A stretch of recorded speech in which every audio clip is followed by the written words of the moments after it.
શ્રોતાગણ અને મારા સાથે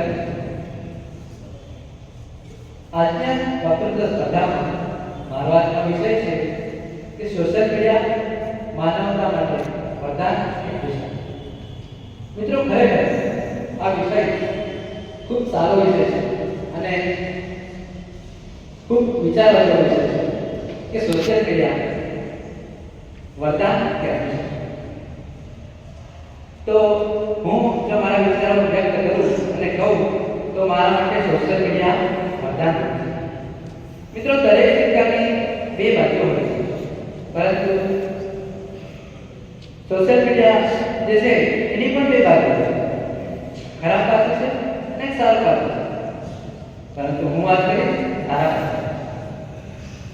મિત્રો, યાદ કરો જ્યારે સોશિયલ મીડિયા નહોતું ત્યારે શું હતું? પહેલાના સમયમાં કંઈ પણ સમાચાર મોકલવા હોય કે સમાચાર જાણવા હોય ત્યારે ટપાલની સુવિધા હતી। ત્યારે ટપાલની સુવિધા હતી અને કંઈ પણ સમાચાર આપણે મોકલવા હોય અથવા કોઈના સમાચાર જાણવા હોય તો આપણે 5 દિવસ 10 દિવસ 15 દિવસ અને ક્યારેક ક્યારેક તો મહિનાઓ પણ વીતી જતા। આ બધું ખાસ થઈ ગયું। મિત્રો, યાદ કરો કે ટપાલ પછી ધીરે ધીરે ફેક્સ પર જમાનો અને આપણે કોઈ પણ ડોક્યુમેન્ટ મોકલવું હોય તો એ પ્લાસ્ટિકનો ઉપયોગ કરવાનો બંધ કરી રહ્યા છે। શું તમને ખબર છે કે પ્લાસ્ટિક એ શું છે?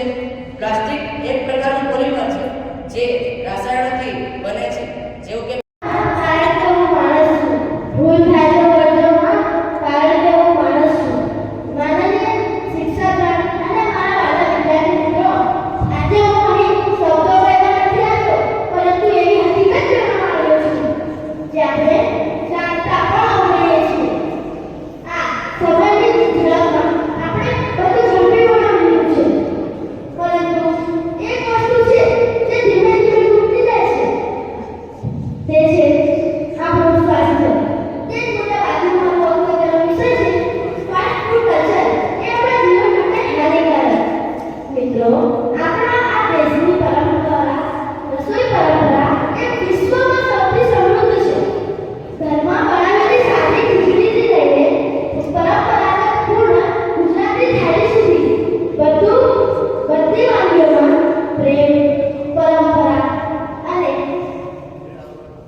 અને એવું કહેવાય છે કે આપણું પેટ જ બધા લોકોનું મૂળ છે અને ફાસ્ટ ફૂડ જેટલું વધારે ખાઈશું એટલું આપણું પેટ વધારે ખાવે. પ્લાસ્ટિક વગર મને જીવાતું નથી. કશું પણ વસ્તુ આપણે ડિલિવરી મંગાવીએ, કશે પણ જઈએ, દુકાનોમાં જે ચીજ વસ્તુ લાગે તો દરેક વસ્તુમાં પ્લાસ્ટિકનો ઉપયોગ કરે છે, પ્લાસ્ટિકની થેલીનો ઉપયોગ કરીએ છીએ. પણ જ્યારે આપણે આપણા ઘરેથી કાપડની થેલી લઈને જશું દરજી આવે ના આવે, હળવે હળવે મંદિરિયામાં દરજી આવે ના આવે, તૂટી ગયેલા શ્વાસ તારવા દરજી આવે ના આવે, જીર્ણ પર્ણ થયેલા માણસને બોલાવો છો વાવાઝોડે, જીર્ણ પર્ણ થયેલા માણસને બોલાવો છો વાવાઝોડે અને કહો છો આવો સરજી, સરજી આવે ના. નવું મંદિર થયાની જાહેરાત તો છાપામાં, નવું મંદિર થયાની જાહેરાત તો છાપામાં, બાયોડેટા લઈને ઈશ્વરની અરજી આવે ના આવે, હળવે હળવે મંદિરિયામાં અરજી આવે, તૂટી ગયેલા શ્વાસ હાલવા અરજી આવે